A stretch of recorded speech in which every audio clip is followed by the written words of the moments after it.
आज हमें करना है विभाज्यता के जो नियम बचे हैं। कौन कौन से नियम बचे हैं? 10 के और 11 के। तो सबसे पहले देखते हैं 10 का नियम। तो 5 का और 10 का एक सा है, सिर्फ थोड़ा सा अंतर है। 5 का नियम क्या है? क्या है 5 का नियम? विभाजित होती है जिस संख्या के कौन से अंक पर? इकाई अंक पर क्या मिले?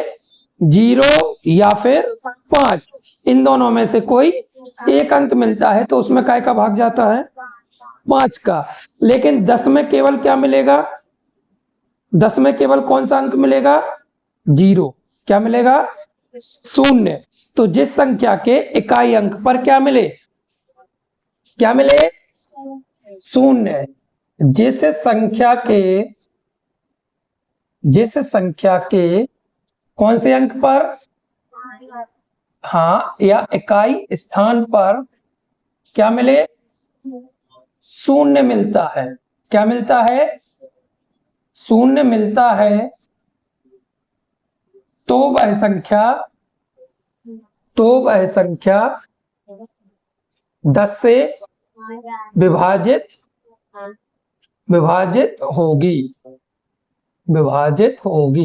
विभाजित होगी मतलब उस संख्या में 10 का पूरा भाग जाएगा। ठीक है। जैसे 450 इकाई अंक पर क्या है? 0 है, तो 10 का भाग जाएगा। 120 फिर इकाई अंक पर क्या है? 0 है। फिर मान लो 115, तो इसमें 10 का भाग नहीं जा सकता। क्यों? क्योंकि इकाई के अंक पर 0 नहीं है। अगर ज्यादा ही है, भाग दोगे तो दशमलव में आ जाएगा उत्तर उसका। दशमलव लगते हैं।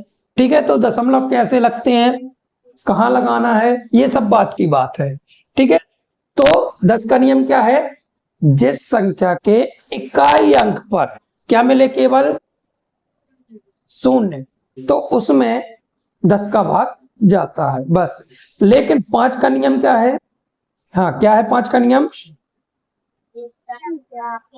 इकाई अंक पर 0 भी मिलेगा। अगर 0 नहीं है तो क्या मिलेगा? जैसे ये मिल रहा। तो इसमें 5 का भाग जाएगा कि नहीं? जाएगा, क्योंकि 0 नहीं है तो क्या है? 5 है। इसमें 5 का भी भाग जाएगा और 10 का भी जाएगा, दोनों का भाग जाएगा। ठीक है। क्या समझ में आया कि नहीं? ठीक है।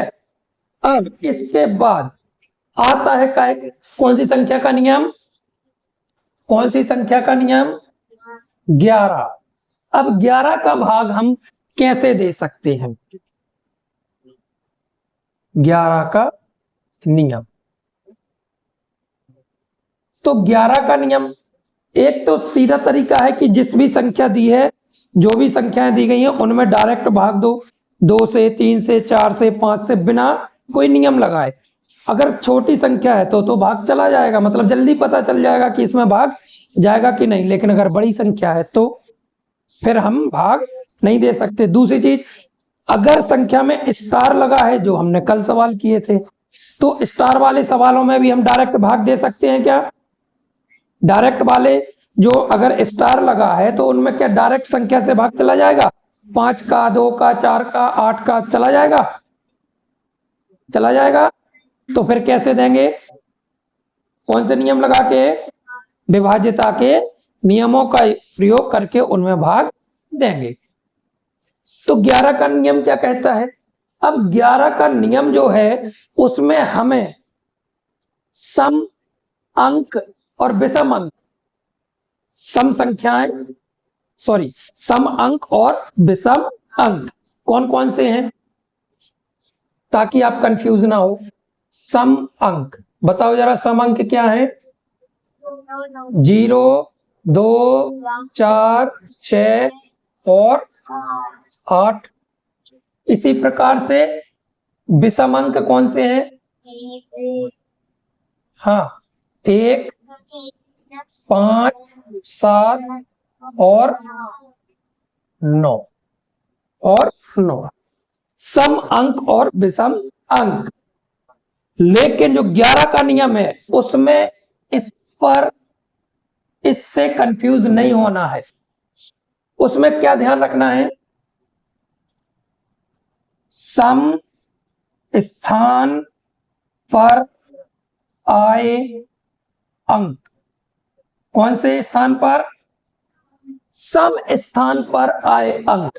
अब वो अंक विषम भी हो सकते हैं, यानी 3, 4, 5, 6।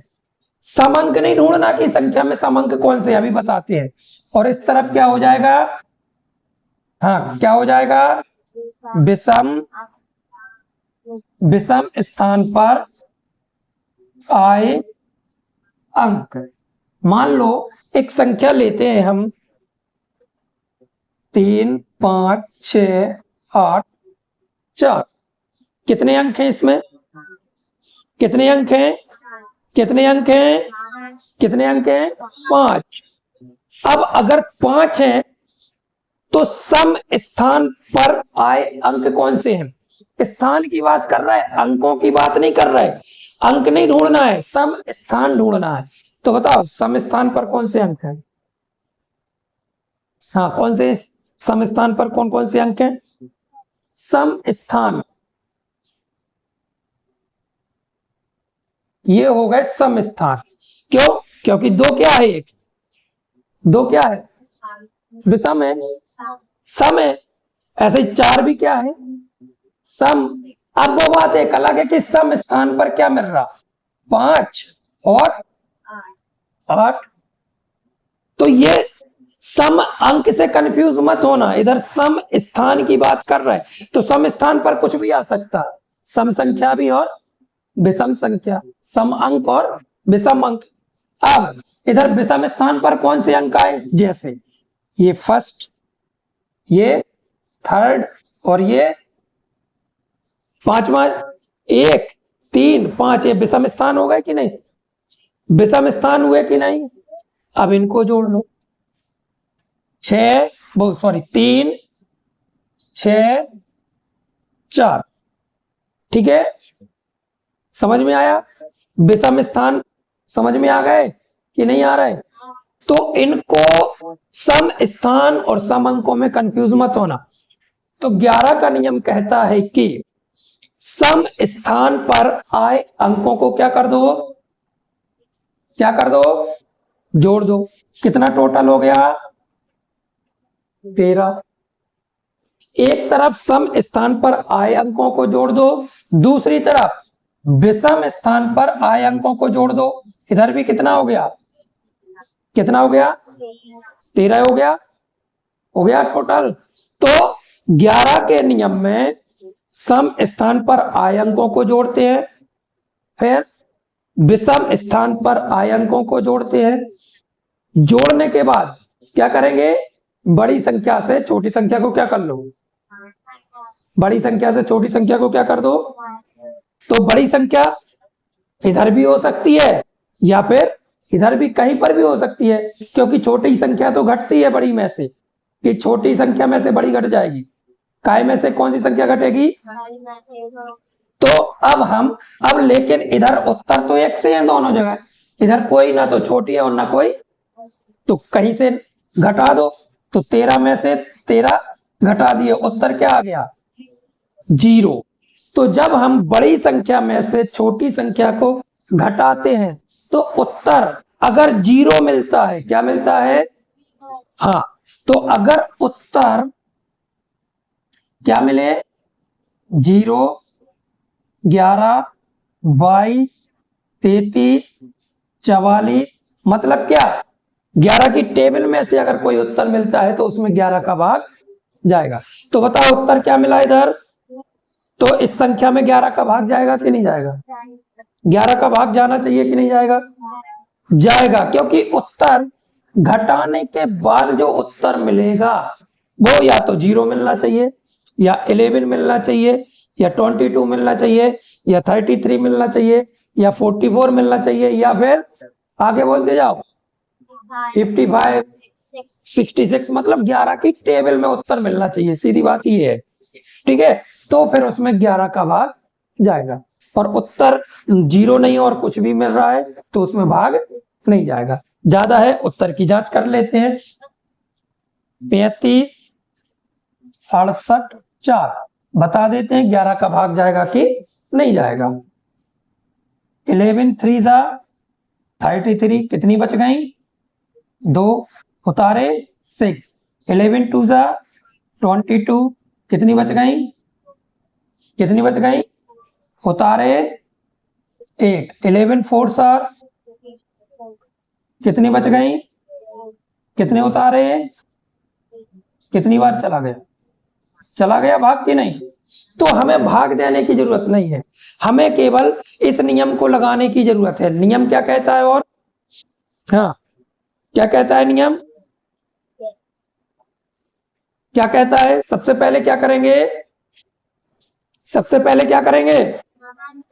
सम स्थान पर आए अंकों को जोड़ देंगे। सम स्थान की बात कर रहा है, सम अंकों की बात नहीं कर रहा है। इन सम स्थानों पर, अब सम स्थान कैसे पता? सम स्थान यही तो होते हैं, 2 4 6 8, यही तो सम स्थान है। तो इधर ये दूसरे नंबर पर क्या है? 5, ये दूसरा नंबर और ये चौथा नंबर। तो दूसरे स्थान, दूसरे नंबर पर, चौथे नंबर पर। इस तरफ से भी गिन सकते थे, इसको पहला बोलते तो ये दूसरा, ये चौथा हो जाता। समझ में आ रही बात की नहीं? उत्तर तो उतना ही आएगा। तो सम स्थान पर आए अंक जोड़ लिए, विषम स्थान पर आए अंक जोड़ लिए। पहला काम, पहला काम क्या है? सम स्थान पर आए अंक और आए अंक, इन दोनों को जोड़ लिया। दूसरा काम क्या है? बड़ी संख्या में से, बड़ी संख्या में से क्या को माइनस कर दो। तो जब घटाएंगे तो उत्तर तो आएगा कुछ ना कुछ। तो उत्तर हमें क्या चाहिए? 0, 11, 22, 33, 44। इनमें से कोई उत्तर है तो 11 का भाग जाएगा, नहीं है तो नहीं जाएगा। तो सम अंक और विषम अंक से कंफ्यूज नहीं होना है। समझ में आ गई बात? नहीं तो कंफ्यूज हो जाओ कि सम स्थान, सम अंक ढूंढने लग जाओ, उनको जोड़ोगे तो गलत आएगा उत्तर। ठीक है, नोट कर लो।